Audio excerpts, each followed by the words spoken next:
단종의 누이인 경혜공주의 아들, 즉 단종의 유일한 조카입니다. 그러나 그는 자신을 고아로 만든 원수 세조의 품에서 귀한 대접을 받으며 자라야 했습니다. 죽어야 할 운명에서 가장 높은 곳으로 올라간 아이. 그 삶은 축복이었을까요? 아니면 형벌이었을까요? 조선의 하늘이 핏빛으로 물들던 시기, 역사는 한 사내의 야망과 수많은 이들의 눈물을 동시에 기록했습니다.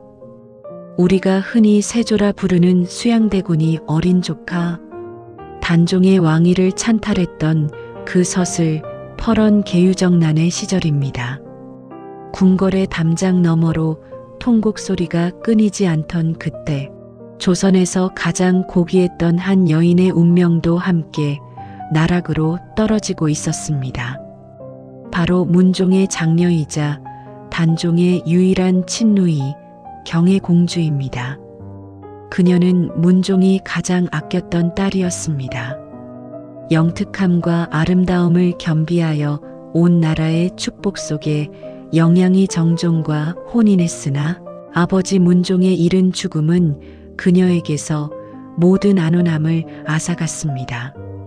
어린 동생 단종이 왕위에 올랐지만 숙부인 수양대군의 칼날은 시시각각 그들의 목을 겨누고 있었습니다. 정종은 단종을 지키려 했던 충신이었으나 권력의 비정한 논리 앞에서 그는 반역자라는 낙인이 찍힌 채 거여령이라는 참혹한 죽음을 맞이하게 됩니다. 정종의 죽음은 단순히 한 남자의 소멸이 아니었습니다. 그것은 경혜공주라는 한 여인의 삶이 통째로 찢겨나가는 비극의 시작이었습니다. 남편을 잃은 슬픔을 추스를 새도 없이 공주는 노비의 신분으로 전락하여 유배지로 끌려갑니다. 한때 조선에서 가장 높은 곳에 앉아 비단옷을 입던 여인이 이제는 거친 삼배옷을 걸치고 관가의 종이 되어 차가운 바닥을 닦아야 하는 처지가 된 것입니다. 하지만 운명은 그 잔인한 절망 속에서도 작은 불씨 하나를 남겨두었습니다. 경혜공주의 몸 안에는 남편 정종이 남긴 마지막 혈육이 자라고 있었습니다. 1456년 매서운 겨울바람이 창살을 때리던 유배지에서 한 아이가 태어납니다. 아이의 울음소리는 축복이 아닌 공포였습니다. 역적의 아들로 태어난 아이. 태어나자마자 죽음을 대면해야 했던 이 기구한 운명의 주인공이 바로 정미수였습니다. 그 당시 법도에 따르면 대역죄인의 아들은 태어나는 즉시 죽임을 당하거나 노비로 살아야 했습니다. 세조의 입장에서는 자신의 왕위를 위협할 수 있는 단종의 혈육이자 자신이 죽인 정종의 아들인 이 아이를 살려둘 이유가 전혀 없었습니다. 궁궐 안팎에서는 역적의 씨를 말려야 한다는 공신들의 상소가 빗발쳤습니다. 갓 태어난 정미수의 앞날은 칠흑 같은 어둠뿐이었습니다. 경혜공주는 아이를 품에 안고 매일 밤 눈물로 밤을 지새웠을 것입니다. 이 아이의 존재가 세상에 알려지는 순간 아이의 목숨은 바람 앞에 등불과 같았기 때문입니다. 하지만 세조는 여기서 뜻밖의 선택을 합니다. 냉혹한 권력자였던 그가 자신을 증오할 수밖에 없는 이 아이를 향해 기묘한 자비의 손길을 내민 것입니다. 그것은 진심 어린 연민이었을까요? 아니면 또 다른 정치적 계산이었을까요? 조선의 역사는 이 아이 정미수를 통해 권력이 가진 가장 잔혹하고도 모순적인 얼굴을 보여주려 합니다. 원수의 손에서 자라나야 했던 아이, 그리고 그 아이를 품어 키워야 했던 어머니의 찢어지는 심정. 일막에 막이 내리는 이 순간 우리는 묻게 됩니다. 과연 살아남는다는 것은 축복입니까? 아니면 죽음보다 더한 형벌입니까?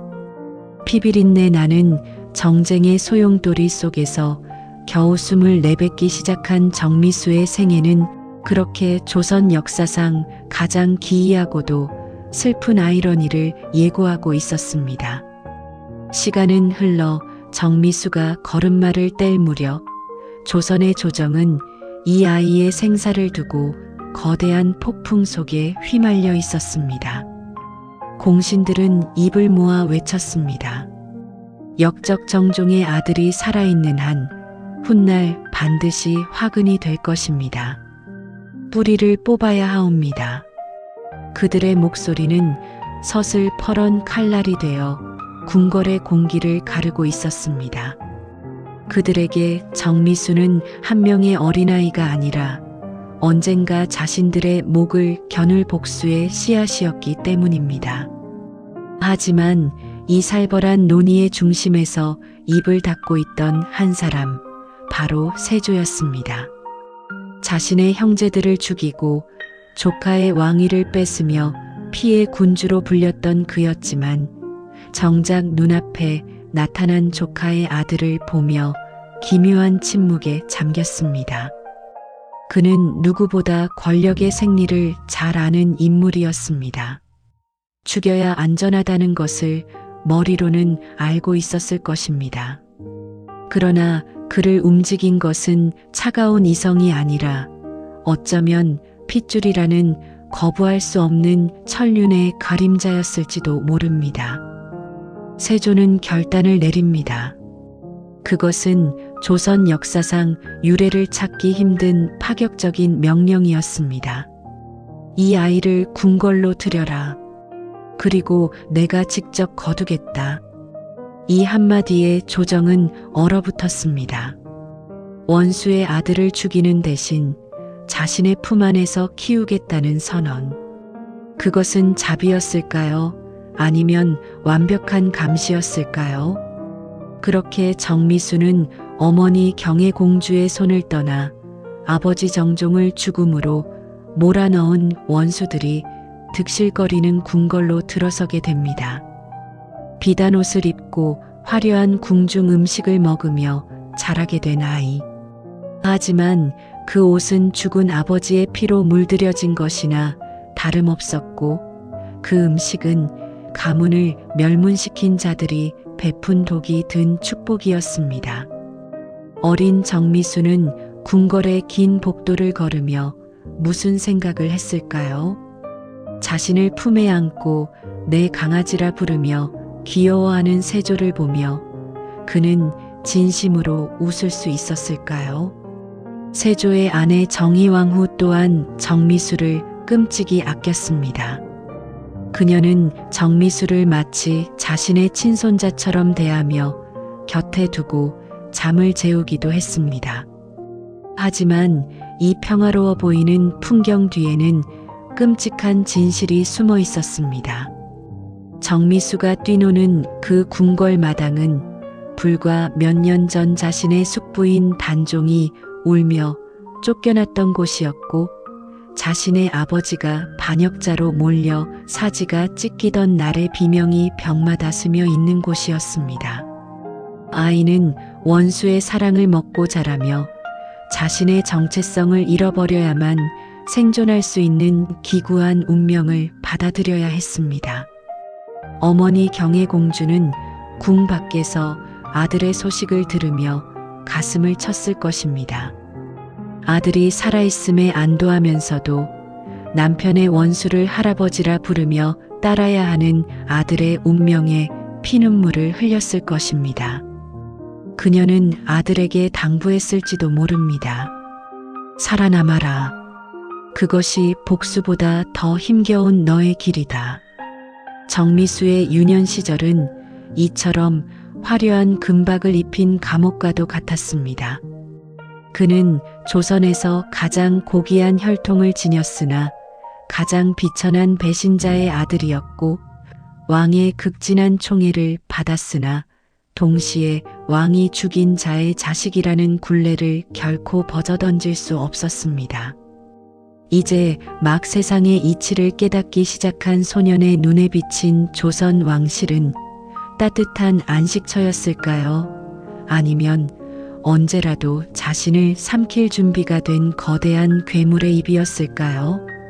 조선의 공식 기록인 세조실록과 성종실록을 들여다보면 정미수라는 이름 옆에는 참으로 기묘한 수식어들이 따라붙습니다.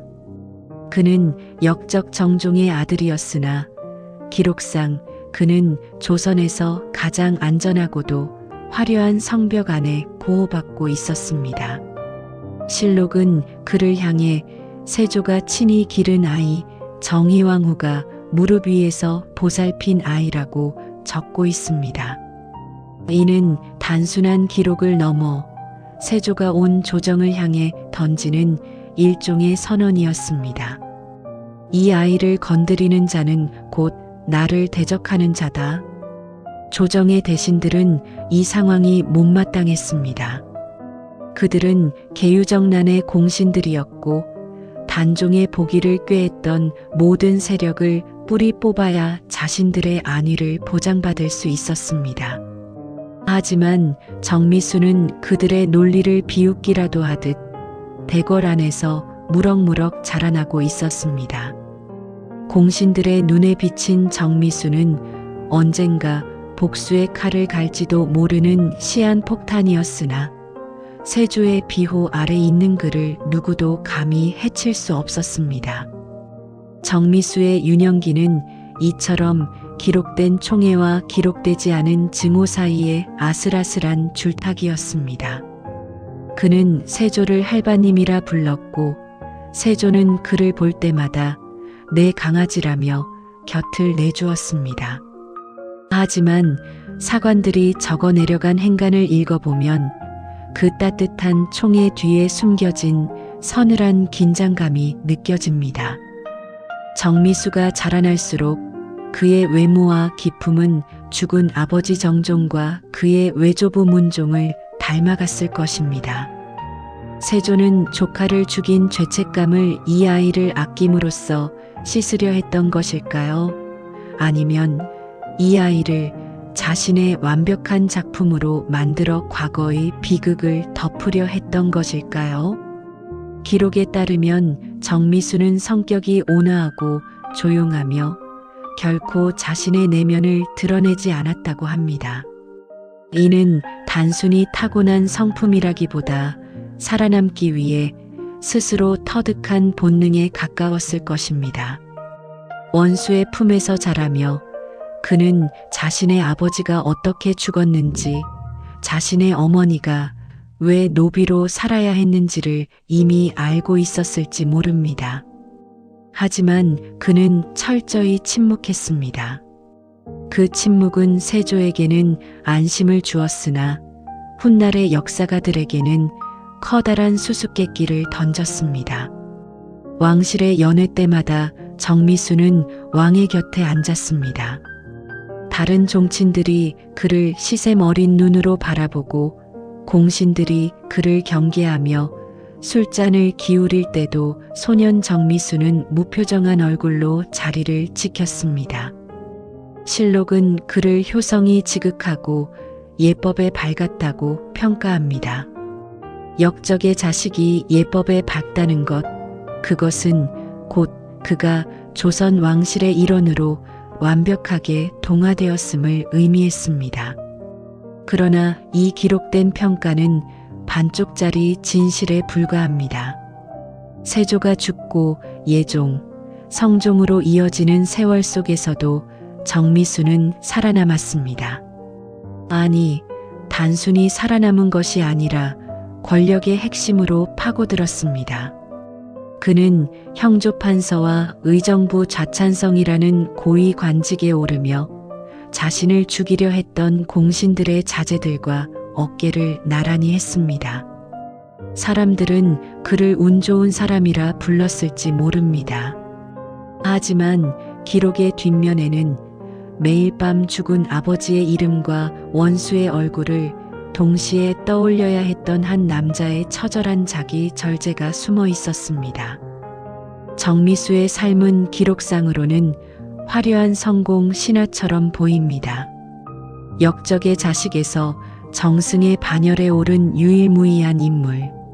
하지만 그 화려한 관복 아래 입은 속옷은 아마도 늘 젖어 있었을 것입니다. 언제 칼날이 들어올지 모른다는 공포, 그리고 자신을 길러준 원수를 미워할 수도, 그렇다고 진심으로 사랑할 수도 없는 지독한 모순 때문이었습니다. 이제 우리는 정미수의 내면으로 더 깊숙이 들어가 보려 합니다. 역사학자들은 흔히 그를 세조의 비정상적인 총애를 받은 행운아로 묘사하지만 그 이면에 숨겨진 인간 정미수의 고뇌는 그보다 훨씬 복잡하고 어두웠을 것입니다. 정미수는 매일 아침 거울 앞에 서서 관복을 정제하며 어떤 얼굴을 마주했을까요? 거울 속의 남자는 죽은 아버지 정종의 눈매를 닮았을 것이고 억울하게 죽어간 숙부 단종의 기품을 품고 있었을 것입니다. 그러나 그가 입고 있는 옷은 그들을 죽인 자들이 내려준 시혜였습니다. 여기서 우리는 한 가지 발칙한 질문을 던지게 됩니다. 정미수의 철저한 수능은 진심이었을까요? 아니면 살아남아 가문의 이름을 되찾기 위한 거대한 연극이었을까요? 정미수의 삶에서 가장 기묘한 관계는 세조의 정비, 정의왕후와의 관계입니다. 정의왕후는 세조가 죽은 뒤에도 정미수를 친자식 이상으로 아꼈습니다. 그녀는 정미수가 장성하여 관직에 나갈 때도 그의 안위를 직접 챙겼으며 심지어 정미수가 병에 걸렸을 때는 어이를 보내 밤낮으로 살피게 했습니다. 이것을 단순히 할머니의 사랑으로 치부하기엔 정미수의 출신이 너무나 위태로웠습니다. 일부 학자들은 정의왕후의 이러한 행동을 부채감의 대물림으로 해석하기도 합니다. 남편 세조가 조카 단종과 시누이 경혜공주에게 저지른 잔혹한 행위를 가장 가까이서 지켜본 그녀였습니다. 그녀는 밤마다 들려오는 원혼들의 비명을 잠재우기 위해 유일하게 살아남은 혈육인 정미수에게 맹목적인 애정을 쏟아부었을지도 모릅니다. 그리고 정미수는 그 미안함과 죄책감이라는 약점을 본능적으로 이용했을 가능성이 큽니다. 정미수는 결코 서두르지 않았습니다. 그는 세조와 예종, 성종에 이르기까지 무려 3명의 왕을 거치며 권력의 핵심에서 멀어지지 않았습니다. 만약 그가 조금이라도 복수심을 드러냈거나 세조의 공신들을 적대시했다면 그는 벌써 이슬처럼 사라졌을 것입니다. 그는 오히려 공신들보다 더 공신답게 행동했습니다.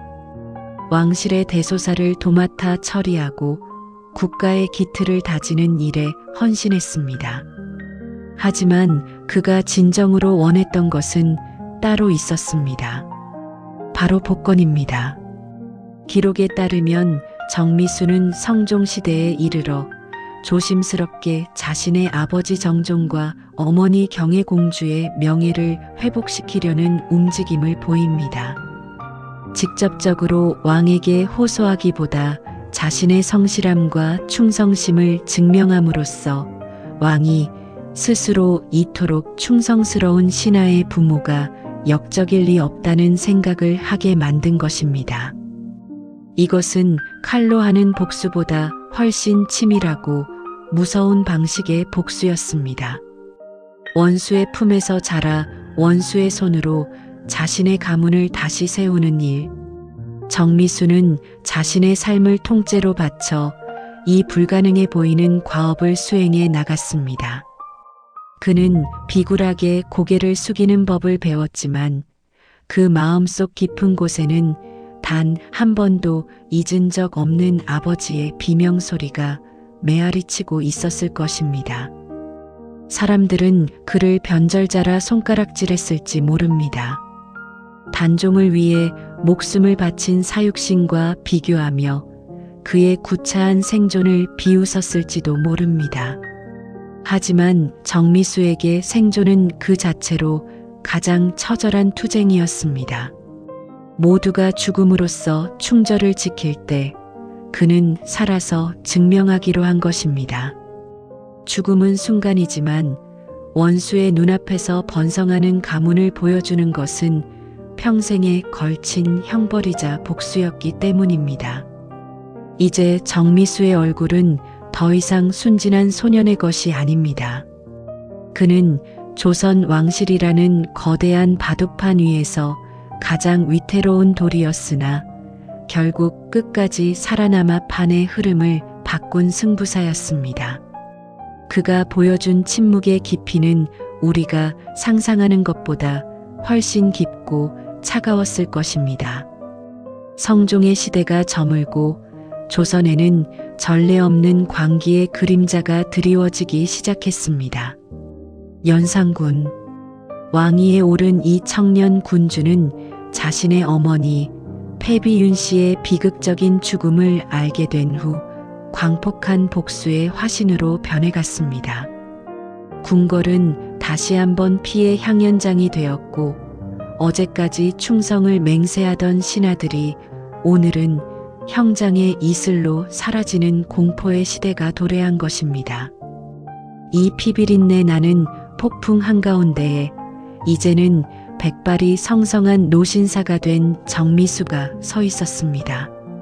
그는 이미 수많은 죽음을 목격한 생존자였습니다. 세조의 칼날 아래서 아버지를 잃었고 어머니의 눈물 섞인 당부를 가슴에 묻으며 살아남았던 그였습니다. 하지만 연산군의 광기는 그가 평생을 지켜온 침묵의 성벽마저 무너뜨리려 했습니다. 1504년 갑자사화의 불길이 타올랐습니다. 연산군은 어머니의 패비와 사사에 찬성하거나 방관했던 모든 인물을 찾아내어 처단하기 시작했습니다. 정미수 역시 그 살생부에서 자유로울 수 없었습니다. 그는 당시 좌찬성이라는 고위직에 있었을 뿐만 아니라 세조와 정의왕 후에 각별한 총애를 받았던 왕실의 친인척이었기 때문입니다. 연산군의 눈에 정미수는 그저 자신이 증오하는 구시대의 잔재이자 할아버지 세조가 남긴 기묘한 유산에 불과했습니다. 기록에 따르면 정미수는 연산군의 폭정 속에서도 끝내 자신의 목소리를 높이지 않았습니다. 누군가는 그를 가리켜 비겁한 기회주의자라 비난했을지도 모릅니다. 하지만 그는 알고 있었습니다. 광기 어린 군주 앞에서의 직언은 죽음일 뿐이며 죽음은 자신이 그토록 어렵게 지켜온 가문의 부하를 수포로 돌리는 일임을 말입니다. 그는 연산군이 던지는 모욕을 묵묵히 받아냈고 파직과 유배라는 가혹한 처분 앞에서도 담담했습니다. 정미수는 거제도로 유배를 떠나게 됩니다. 바다 건너 외딴 섬 사방이 절벽인 그곳에서 그는 다시 한번 자신의 근원을 되돌아보았을 것입니다. 어린 시절 유배지에서 자신을 낳고 피눈물을 흘렸던 어머니 경혜공주의 심정을 비로소 온몸으로 느끼게 된 것입니다. 살아남으라던 어머니의 목소리가 파도 소리에 섞여 들려왔을지도 모릅니다. 그는 유배지에서 매일 바다를 바라보며 때를 기다렸습니다. 연산군의 폭정이 극에 달할수록 궁궐 밖에서는 새로운 역사의 소용돌이가 치고 있었습니다. 정미수는 비록 몸은 섬에 갇혀 있었으나 그의 이름은 여전히 사람들의 입에 오르내렸습니다. 그는 단순한 죄인이 아니었습니다. 단종의 혈육이자 세조가 유일하게 인정한 정통성의 한 줄기였기에 폭정에 신음하던 이들에게 정미수의 존재는 일종의 상징적인 희망이었습니다. 역사는 참으로 아이러니합니다. 정미수를 죽이려 했던 연산군의 광기가 오히려 정미수를 고난받는 현자의 반열에 올려놓은 것입니다. 그는 연산군 시대의 가장 어두운 터널을 지나며 자신의 생존이 개인의 영달이 아닌 무너진 조선의 도덕성과 왕실의 품격을 지키는 최후의 보루임을 깨달았습니다. 섬의 차가운 바닷바람을 맞으며 정미수는 붓을 들었습니다. 그가 쓴 글귀 하나하나에는 복수심 대신 깊은 체념과 인내가 담겨 있었습니다. 그는 이제 깨달았습니다. 진정한 승리는 적의 목을 베는 것이 아니라 적이 무너지는 순간까지 변치 않고 살아남아 그 끝을 지켜보는 것임을. 연산군의 시대가 저물어가는 징조가 보이기 시작했을 때 정미수는 비로소 자신이 지켜온 긴 침묵의 의미를 완성할 준비를 마쳤습니다. 1506년 조선의 밤을 지배하던 연산군의 광기가 중종 반정의 횃불 아래 사라졌습니다. 유배지에 홀로 남겨졌던 노신사 정미수는 마침내 한양으로 돌아옵니다. 새로운 임금 중종은 그를 극진히 대우했습니다. 그는 단순한 원로가 아니라 피비린내 나는 찬탈과 폭정의 시대를 관통하여 살아남은 역사의 증인이었기 때문입니다. 정미수는 중종 반정의 공신으로 책봉되었고 평생을 따라다녔던 역적의 자식이라는 꼬리표 대신 조선의 충신이라는 이름을 되찾았습니다. 하지만 그가 진정으로 원했던 삶의 마침표는 따로 있었습니다. 죽음을 앞둔 노년의 정미수는 평생 가슴에 품고 있던 비원을 하나씩 실행에 옮깁니다. 그는 먼저 자신의 아버지 거여령으로 참혹하게 세상을 떠난 정종의 묘소를 정비하고 그 명예를 완전히 회복시켰습니다. 또한 어머니 경혜공주의 한설인 생애를 기록으로 남기고 단종의 주변 인물들을 챙기기 시작했습니다. 원수의 품 안에서 그토록 오래 고개를 숙였던 이유는 바로 이 순간 자신의 부모와 가문을 역사의 어둠 속에서 끌어올리기 위함이었음을 그는 행동으로 증명했습니다. 1512년 정미수는 56세의 나이로 조용히 눈을 감습니다. 그가 죽었을 때 실록은 왕이 몹시 슬퍼하여 조회를 멈추고 장례를 도왔다고 기록했습니다. 표면적으로는 완벽한 승리였습니다. 그는 가문을 다시 일으켰고 부귀영화를 누렸으며 천수를 다했습니다. 하지만 우리는 여전히 그의 이름 앞에서 기묘한 불편함을 느낍니다. 역사는 우리에게 묻습니다. 자신의 아버지를 죽인 원수를 할아버지라 부르며 그 품에서 자란 아이. 그 아이가 자라나 그 원수의 자손들을 보필하며 정승의 자리에 오른 것. 이것은 가문을 지키기 위한 위대한 인내입니까? 아니면 생존을 위해 영혼을 판 비겁한 타협입니까? 만약 정미수가 사육신처럼 일찍이 목숨을 던졌다면 우리는 그를 절개의 상징으로 기억했을 것입니다. 하지만 그랬다면 그의 어머니 경혜공주의 피눈물은 누가 닦아주었을 것이며 억울하게 죽은 아버지 정종의 이름은 누가 씻어주었겠습니까? 모두가 죽음으로 충절을 증명하려 할 때 정미수는 삶이라는 더 고통스러운 방식을 선택했습니다. 그는 매일 아침 원수의 얼굴을 보며 미소 지어야 했고 매일 밤 자신의 비겁함을 자책하며 잠들었을지도 모릅니다. 그의 삶은 우리에게 정의와 생존의 경계에 대해 질문을 던집니다. 때로는 죽는 것보다 살아남는 것이 더 큰 용기를 필요로 한다는 사실을 정미수의 기구한 생애가 말해주고 있습니다.